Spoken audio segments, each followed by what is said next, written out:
Hello everyone, welcome back to our YouTube channel. तो ये urinary system की last class है जो कि है 10th क्लास। इसमें हम डील करेंगे यूरेथ्रा एंड मिक्सचरेशन को। इससे पहले हमने 9 क्लासेस डील कर चुके हैं हम यूरिनरी सिस्टम को, जिसमें हमने यूरिनरी सिस्टम के हर एस्पेक्ट को कवर किया है। अगर आपने वो सारी वीडियोज़ नहीं देखी हैं, ये प्लेलिस्ट अभी तक आपने एक्सेस नहीं की है, तो कमेंट सेक्शन में हमारे डिस्क्रिप्शन में उन सारी वीडियोज़ की लिंक है, आप वहाँ से जाकर उन्हें देख सकते हो। तो चलिए शुरू करते हैं हम अपनी क्लास 10th को। इसमें हम डील करेंगे यूरेथ्रा एंड मिक्सचरेशन। ठीक है, पहले मैं बात करूंगा यूरेथ्रा की, फिर आएंगे हम मिक्सचरेशन पर। तो यूरेथ्रा को डील कर लेते हैं। यूरेथ्रा बेसिकली है क्या?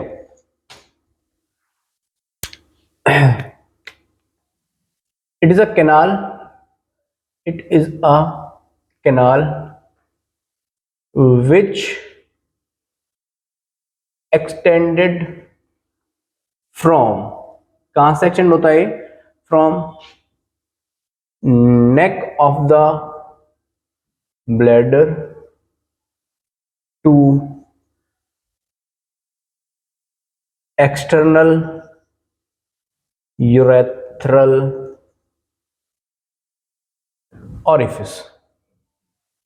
उसने क्या कहा है कि यूरेथ्रा एक बेसिकली एक कैनाल है जो कहां से एक्सटेंड होती है? नेक ऑफ द ब्लैडर से। इसे लास्ट वाली क्लास में मैंने डिस्कस किया था, नेक ऑफ ब्लैडर को, जिसमें मैंने आपको इंटरनल यूरेथ्रल ऑरिफिस दिखाया था जहां पर इंटरनल यूरेथ्रल स्पिंचर प्रेजेंट था। तो उसने कहा है कि नेक ऑफ द ब्लैडर से एक्सटेंड होता है, कहां तक जाता है? एक्सटर्नल यूरेथ्रल ऑरिफिस तक। तो मैं इसको एक बार डायग्राम में देख लेता हूं, है ना, ताकि आपको क्लियर हो जाए अच्छे से। ये मेरा ब्लैडर बना,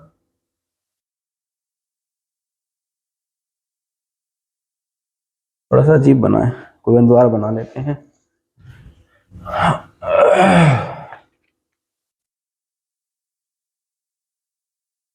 ये और भी अजीब बना है,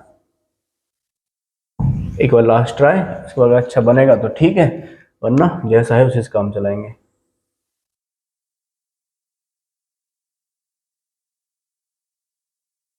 ठीक है भाई, इसी से काम चला लो, कोई बात नहीं। ठीक है, तो ये मेरा था ब्लैडर। इसमें मैंने देखा था कि यहाँ पे एक इंटरनल यूरेथ्रल ऑरिफिस था और इसके ऊपर क्या थी? 2 यूरेटर्स की ओपनिंग थी, जो कि एक ट्रायंगल जैसा एक स्ट्रक्चर बना जिसको हम बोल रहे थे ट्राइगोन। ठीक है, तो उसने क्या कहा है, जो ये मेरा पोर्शन था ये नेक ऑफ ब्लैडर था, ये मैंने एक लास्ट क्लास में बताया था। तो अब उसने कहा है कि ये एक्सटेंड होता है from the neck of the bladder, यानी कि यहां से, ये इसकी नेक है, नेक ऑफ द ब्लैडर से लेके इस वाले रीजन तक, ये जो मेरा ये है, ये पोर्शन, इसको हम बोलते हैं एक्सटर्नल यूरेथ्रल ऑरिफिस। ठीक है, और जो मेरा ये एक्सटर्नल यूरेथ्रल ऑरिफिस होता है, इसके ऊपर एक स्पिंचर प्रेजेंट होता है, एक स्पिंचर प्रेजेंट होता है जिसका नाम है एक्सटर्नल यूरेथ्रल स्पिंचर। और जो स्पिंचर है मेरा, ये मेरा वॉलेंट्री कंट्रोल के अंडर होता है, under voluntary, under voluntary control. ठीक है, इसका मतलब क्या है कि अब आपका जो यूरिन आउटपुट है उसकी वर्डिंग है वो डिपेंड करेगी इस वाले स्पिंचर्स पर, है ना। इस वाले स्पिंचर को हमने पढ़ा था कि इनवॉलंटरी कंट्रोल, यानी कि इसे तो हम कंट्रोल कर नहीं सकते। यहाँ पे जैसे ही 600 ml के अप्रोक्स यूरिन इकट्ठा होगा, ये वाला स्पिंचर खुल जाएगा और यूरिन आ जाएगा यूरेथ्रा के अंदर। अब उसने कहा है कि जो यूरेथ्रा का बाहर जो वाला जो ऑरिफिस है, इसके ऊपर भी एक स्पिंचर होता है जिसको हम बोलते हैं एक्सटर्नल यूरेथ्रल स्पिंचर। लेकिन उसने कहा है कि जो ये वाला स्पिंचर है ये आपके कंट्रोल में है, ये अंडर वॉलंटरी कंट्रोल, यानी कि अब ये आप डिसाइड करोगे कि यूरिन आउटपुट करना है या नहीं करना। अब ये वाली चीज कहाँ पे आपको हेल्पफुल रहती है? या सपोज करो आप ट्रेवल कर रहे हो या फिर किसी ऐसे प्लेस पे हो कि आप इमीडिएटली अभी यूरिन आउटपुट के लिए नहीं जा सकते, किसी इंटरव्यू में हो, किसी मीटिंग में हो, किसी फैमिली फंक्शन में, कहीं पे भी ऐसी जगह हो कि बिल्कुल हाल फिलहाल ऑन द स्पॉट आप यूरिन के लिए नहीं जा सकते, तो उस टाइम के लिए आप थोड़ा उसे डिले कर देते हो, थोड़ा उसे कंट्रोल कर लेते हो। तो किसकी वजह से होता है? इस एक्सटर्नल स्पिंचर की वजह से होता है। क्यों? क्योंकि आपके अंदर आपके वॉलंटरी कंट्रोल के अंडर है, यानी कि उसे आप अपनी मर्जी के हिसाब से कंट्रोल कर सकते हो। तो ये वाली चीज आपको यहाँ पे हेल्प करती है। तो उसने क्या था कि यूरेथ्रा जो है वो एक कैनाल है जो एक्सटेंड होती है नेक ऑफ द ब्लैडर से और जाती है आपके एक्सटर्नल यूरेथ्रल ऑरिफिस तक। इसी के बाहर एक स्पिंचर प्रेजेंट होता है जिसका नाम होता है एक्सटर्नल यूरेथ्रल स्पिंचर, और इसी को हम बोलते हैं ये हमारा होता है अंडर वॉलंटरी कंट्रोल। ठीक है, अब यूरेथ्रा दोनों के अंदर होता है, मेल्स के अंदर भी और फीमेल्स के अंदर भी। मैं इसको यहां से हटा रहा हूं।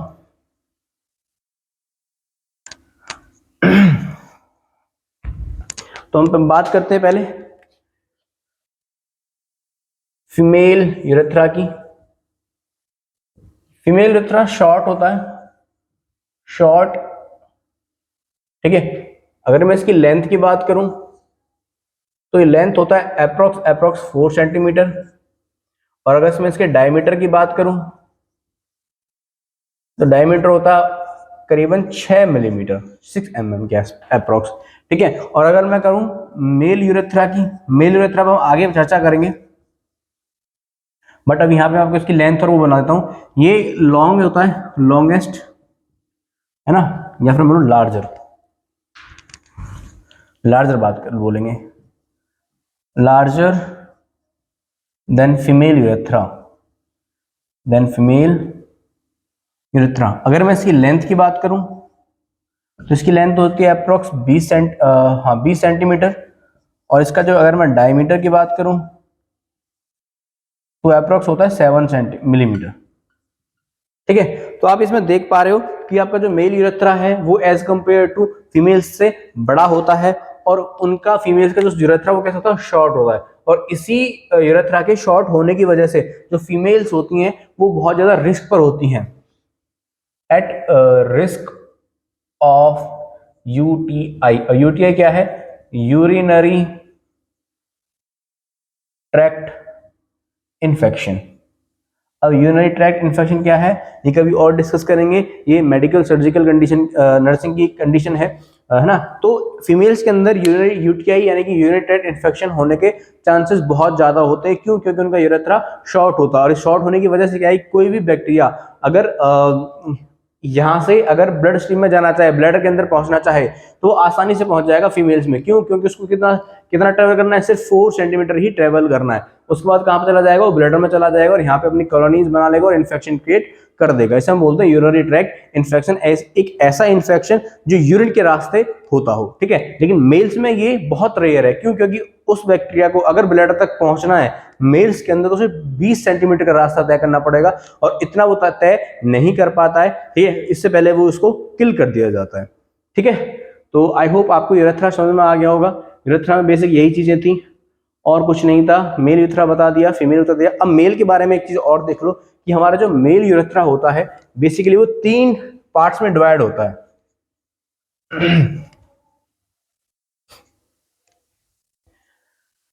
मैं इसको बैठा देता हूं।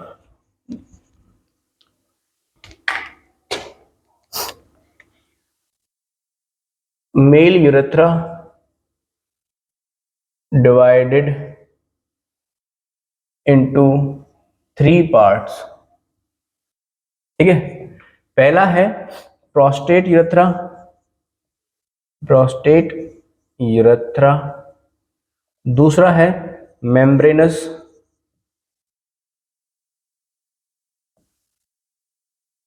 यूरेथ्रा।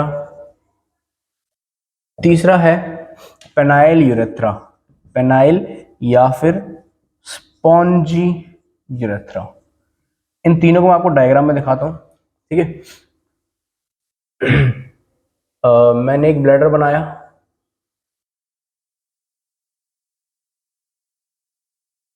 ठीक है, ये यहां से बाहर निकला,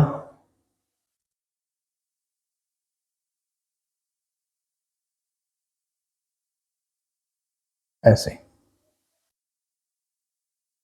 ठीक है, और जो ये वाला स्ट्रक्चर है यहाँ पे, ये वाला स्ट्रक्चर पेनिस है, इधर पेनिस है, ये वाला है ना, है ना। और ये वाला पेरिनियम है, ये वाली जो एरिया पूरी यहाँ पे पेरिनियम मसल्स है। ये वाली यहाँ पे क्या है, पेरिनियम मसल्स हैं।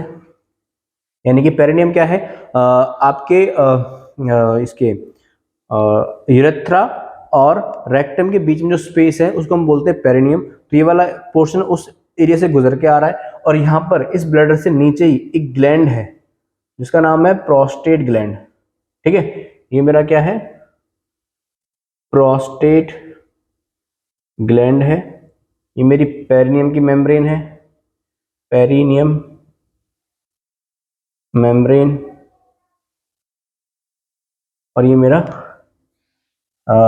ऑर्गन है पेनिस। ये कौन सा ऑर्गन है, पेनिस। अब देखो कि जो यूरेथ्रा, अबे यार, जो यूरेथ्रा प्रोस्टेट ग्लैंड से होके गुजर रहा है उस वाले रीजन को मैं बोलूंगा प्रोस्टेट यूरेथ्रा। क्या बोलूंगा, प्रोस्टेट यूरेथ्रा। और जो यूरेथ्रा मेरे इस मेम्ब्रेनस वाले एरिया से होकर गुजरेगा इसको मैं बोलूंगा मेम्ब्रेनस यूरेथ्रा। क्या बोलूंगा, मेम्ब्रेनस यूरेथ्रा। ठीक है, और जो यूरेथ्रा पेनिस से होकर गुजर रहा है उसको हम बोलेंगे पेनाइल, पेनाइल या फिर स्पॉन्जी यूरेथ्रा। ठीक है, तो ये पूरा था यूरेथ्रा के बारे में। आई होप आपको क्लियर हो गया होगा। यूरेथ्रा एक ऐसी कैनाल है जो एक्सटेंड होती है नेक ऑफ द ब्लैडर से और जाती है एक्सटर्नल यूरेथ्रल ओरिफिस से। जो एक्सटर्नल यूरेथ्रल ओरिफिस है उस पे ही एक स्पिंचर प्रेजेंट होता है जिसका नाम है एक्सटर्नल यूरेथ्रल स्पिंचर। और यही स्पिंचर पे हमारा क्या होता है, हमारा वॉलेंट्री कंट्रोल के अंडर होता है। जो यूरेथ्रा होता है वो दो होते हैं, फीमेल एंड मेल। फीमेल वाला शॉर्ट होता है जिसकी लेंथ होती है 4 सेंटीमीटर, डायमीटर होता है 6 सेंटीमीटर। और अगर मैं बात करूं मेल यूरेथ्रा की तो मेल यूरेथ्रा लॉन्ग होता है एज कंपेयर टू फीमेल्स। उनकी लेंथ होती है अप्रोक्स 20 सेंटीमीटर एंड विड्थ यानी कि डायमीटर होता है अप्रोक्स 7 सेंटीमीटर। अब मेल यूरेथ्रा अगेन 3 डिविजन्स में डिवाइड होता है। पहला होता है प्रोस्टेट यूरेथ्रा, सेकंड होता है आपका मेम्ब्रेनस यूरेथ्रा एंड थर्ड होता है पेनाइल एंड आपका स्पॉन्जी यूरेथ्रा। ठीक है, आई होप आपको यूरेथ्रा क्लियर हो गया होगा। अब हम चलते हैं मिक्चुरेशन पर कि मिक्चुरेशन क्या होती है।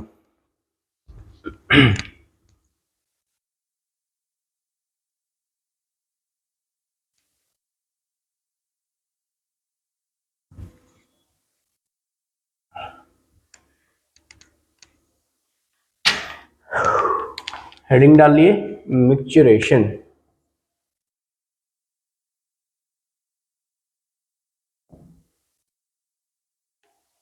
a process by which urine is expelled out the external urethral orifice। यानी कि ऐसी प्रोसेस जिसके थ्रू हमारा यूरिन एक्सटर्नल यूरेथ्रल ओरिफिस से बॉडी के से होता हुआ बॉडी से बाहर निकल जाए, वॉइड आउट हो जाए, उस प्रोसेस को हम बोलते हैं क्या, मिक्चुरेशन। अब जो मिक्चुरेशन होती है वो एडल्ट्स और इन्फेंट्स में अलग तरीके से काम करती है, उसको देख लेते हैं। मैं बात कर रहा हूं इन इन्फेंट्स में, बच्चों के अंदर। अब बच्चों के अंदर क्या होता है, voluntary control of the bladder is not developed. यानी कि इस लाइन का मतलब है, वो कह रहा है कि बच्चों के अंदर अभी बच्चे इतने मैच्योर नहीं हुए हैं कि वो अपने ब्लैडर को वॉलेंट्री, अपनी जो उसका हमने पढ़ा था ना वॉलेंट्री कंट्रोल में कौन था, एक्सटर्नल यूरेथ्रल स्पिंचर था। तो वो कह रहा है कि इन्फेंट्स के पास अभी इतनी डेवलपमेंट नहीं हो, अभी वो इतने बड़े नहीं हुए हैं कि वो अपने किसको, एक्सटर्नल यूरेथ्रल स्पिंचर को अपनी मर्जी से कंट्रोल कर सकें। तो उस केस में क्या होगा, उस केस में देखते हैं कि यूरिन एक्यूमुलेट होगा, यूरिन एक्यूमुलेट इनटू ब्लैडर, और जैसे ही ब्लैडर के अंदर एक्यूमुलेट होगा pressure inside urine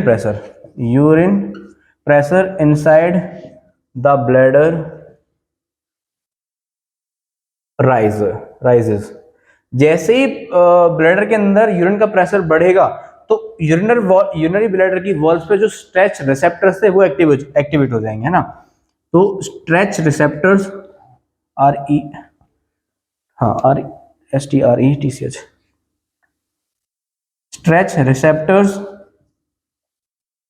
on the urinary bladder wall activated। जैसे ही ये एक्टिवेट होंगे तो एक इंपल्स जाएगा, impulse generated and sent to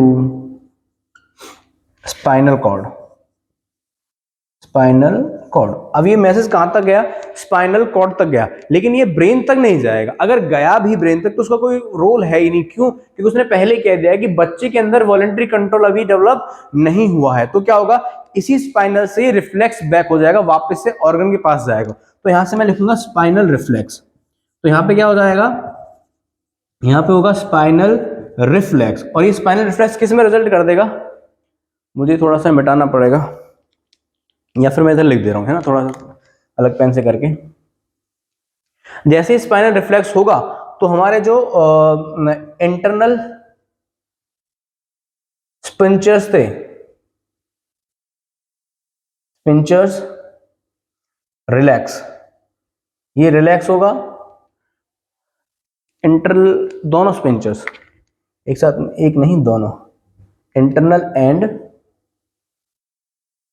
external स्पिंचर्स relax.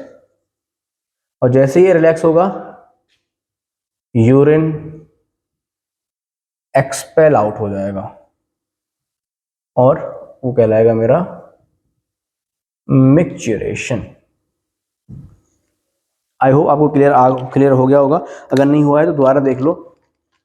उसने क्या कहा है कि इन्फेंट के अंदर उसने पहले कह दिया है कि ब्लैडर को वॉलेंटरी कंट्रोल करने की एबिलिटी अभी उनमें डेवलप नहीं हुई है। तो इस केस में जब इसे जैसे ही बच्चे का ब्लैडर फुल होगा तो उस ब्लैडर के अंदर यूरिन का प्रेशर बढ़ने लगेगा। और जैसे ही यूरिन का प्रेशर बढ़ेगा तो इस ब्लैडर की वॉल्स पर कुछ स्ट्रेस रिसेप्टर्स होते हैं, वो एक्टिवेट हो जाएंगे प्रेशर बढ़ने की वजह से। क्योंकि यूरिन के ब्लैडर के अंदर यूरिन इकट्ठा हो रहा है, एक टाइम बाद ब्लैडर फुलता जाएगा, यानी वो बहुत ज्यादा स्ट्रेच हो जाएगा। जैसे ही वो स्ट्रेच होगा इसका मतलब क्या है कि उसे खाली होना चाहिए। तो जैसे ही वो स्ट्रेच होगा तो इंपल्सेस जाएंगे स्पाइनल कॉर्ड पर। वैसे तो स्पाइनल कॉर्ड से इंपल्सेस ब्रेन तक जाने चाहिए थे, क्योंकि ब्रेन डिसाइड करेगा कि करना क्या है, यूरिन को खाली करना है या नहीं करना है। लेकिन उसने कहा है कि बच्चों के अंदर वो अभी डेवलप नहीं हुआ है। तो स्पाइनल कॉर्ड क्या करेगा, वापस से एक रिफ्लेक्स देगा, वहीं से उसे सिग्नल्स को वापस भेज देगा और कहेगा जाके कि आप इंटरनल एक्शन स्पिंचर्स को रिलैक्स कर दो। अब उसे इस बात से कोई मतलब नहीं है कि क्या जिस जगह पर वो बच्चा है वो बच्चा यूरिन पास आउट करने की है या नहीं है ना। इसलिए और जैसे वो क्या होगा, इंटरनल एक्शन स्पिंचर्स रिलैक्स हो जाएंगे और यूरिन बॉडी उसकी बॉडी से वो एक्सपेल आउट हो जाएगा। और आपने इसी प्रोसेस की वजह से आप देखते हो कि बच्चे जहां मर्जी होती है उनकी, वहां पर उनको यूरिन आउट हो जाता है ना। चाहे वो आपकी गोदी में है, चाहे किचन में है, चाहे बेडरूम पे है, चाहे बेड पे है, कहीं पे भी है, वो यूरिन आउटपुट कर देते हैं। वो क्यों कर देते हैं? इसी प्रोसेस की वजह से कर देते हैं, क्योंकि उन्हें उनके अंदर जो वॉलंटरी कंट्रोल था ब्लैडर का वो अभी डेवलप नहीं हुआ। ठीक है, तो आई होप ये आपको समझ में आ गया होगा। अब हम बात करते हैं एडल्ट्स की। ये तो किसके बारे में थी? इन्फेंट के बारे में थी।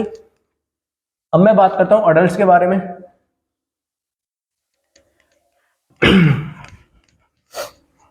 अगर आपको ये समझ में नहीं आ रही है कोई पॉइंट तो वीडियो को रोक के उसको दोबारा देखने की कोशिश करो। अगर फिर भी समझ में नहीं आता तो किसी भी पॉइंट को हमें कमेंट सेक्शन में छोड़ सकते हो उस वीडियो के।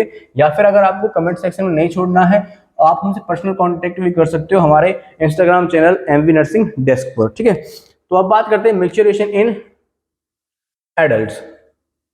और एडल्ट्स में क्या होता है, वॉलेंटरी कंट्रोल डेवलप हो चुका होता है। Voluntary control is fully developed, है ना। तो अब देखते हैं, थोड़ा साइड से लिखता हूं ताकि मुझे उधर जगह मिल जाए अगर उधर जाना पड़े तो। यूरिन एक्यूमुलेशन हुआ, यूरिन एक्यूमुलेशन इन ब्लैडर। अब क्या होगा, urine pressure increase inside the bladder. अब जैसे ही यूरिन प्रेशर इंक्रीज होगा ब्लैडर के अंदर तो क्या होगा, stretch receptor of bladder activate हो जाएंगे, एक्टिवेटेड, इम्पल्सेस जनरेट होंगी। यहां तो सारा सेम चल रहा है जैसे हमने इन्फेंट्स के अंदर देखा था, generated and transfer to spinal cord, spinal cord पे आया, देन ब्रेन, देन ब्रेन, है ना। तो इसको यहां ना लिख के स्पाइनल कॉर्ड, स्पाइनल कॉर्ड से जाएगा वो देन ब्रेन में, यहां लिख देता हूं, है ना, देन ब्रेन। अब ब्रेन ये डिसाइड करेगा कि क्या इस एडल्ट को इस टाइम पे यूरिन पास आउट करना कन्वीनियंट है या फिर नहीं है ना। तो यहां से मैं एरो लगा के इसको इधर ड्रॉ कर देता हूं, वो भी दूसरे पेन से, ताकि आपको आसानी से समझ में आ जाए और मिक्सअप ना हो। तो यहां से हुआ, अब मैं इसको यहां से ड्रॉ कर रहा हूं। अब ब्रेन ये चीज देखेगा, क्या देखेगा कि urine pass out, urine pass out is convenient, convenient, convenient, convenient, spelling का देख लेना यार, नियंट, कॉन्वीनियंट। अगर वो कॉन्वीनियंट है तो क्या करवा देगा, वो रिलैक्स करवा देगा, relax the internal and external sphincter, इन दोनों का रिलैक्स करवाएगा और यूरिन आउटपुट हो जाएगा, यूरिन एक्सपेल्ड आउट, है ना। अगर उसे लगता है कि इज नॉट कॉन्वीनियंट, इट्स नॉट कॉन्वीनियंट, तो क्या करेगा वो,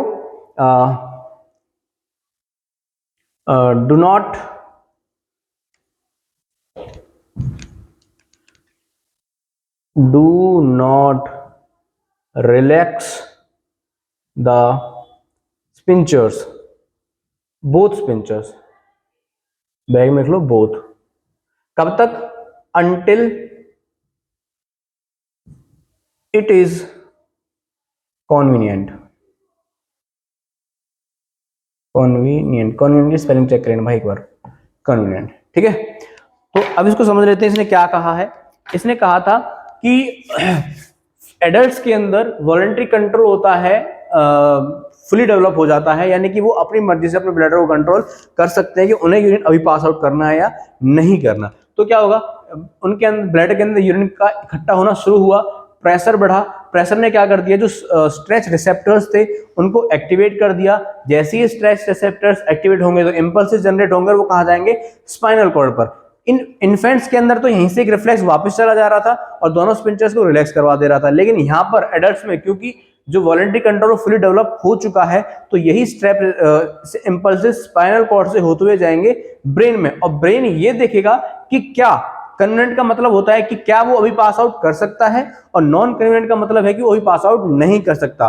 तो ब्रेन ये डिसाइड करेगा कि जो एडल्ट है वो फिलहाल कहाँ है, घर पे बैठा है, आराम से बैठा है, रिलैक्स है, तो वो क्या करवा देगा, इस दोनों स्पिंचर्स को लूज करवाएगा ना। जैसे इंटरनल को लूज करवाएगा तो उस एडल्ट को क्या होगा, फीलिंग आएगी वर्डिंग की, उसे यूरिन पास आउट करना है, तो वॉशरूम जाएगा और एक्सटर्नल स्पिंचर्स को रिलैक्स करके यूरिन को एक्सपेल आउट कर देगा, ठीक है। अगर उसे लगता है कि कन्वीनियंट नहीं है, कि भाई अभी कन्वीनियंट नहीं है, अभी जो बंदा है वो ट्रैवलिंग कर रहा है या किसी मीटिंग में है या कहीं ऐसी जगह पर है जहां से वो अभी नहीं उठ सकता, तो उनको जब तक रिलैक्स नहीं करवाएगा जब तक वो कन्वीनियंट ना हो। अब ऐसा नहीं होगा यहाँ पे भी कि भाई माने चलो सुबह उससे यूरिन प्रेशर आया था और शाम तक वो रोक के रखा हुआ है, नहीं, ये जो डिले होता है ये करीबन 5 से 10 मिनट या 10 से 20 मिनट तक का ही होता है, इससे ज्यादा कंट्रोल नहीं कर सकते, क्योंकि फिर हमारे एब्डोमेन में पेन होने लगता है, क्योंकि यूरिन की वॉल ज्यादा स्ट्रेच होनी शुरू हो जाती है, तो हमारा यूरिन ब्लैडर ज्यादा भी प्रेशर नहीं झेल सकता। तो ये आपको 10 से 20 मिनट का गैप दे देगा कि भाई ठीक है 10-20 मिनट आपके पास,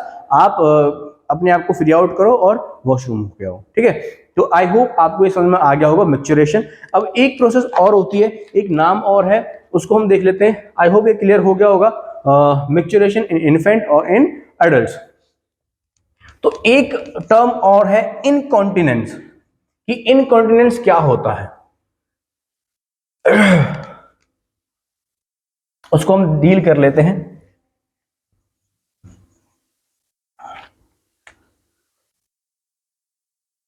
इनकॉन्टिनेंस, इनकॉन्टिनेंस होता है इनवॉलेंटरी यूरिन एक्स नहीं, involuntary pass out of urine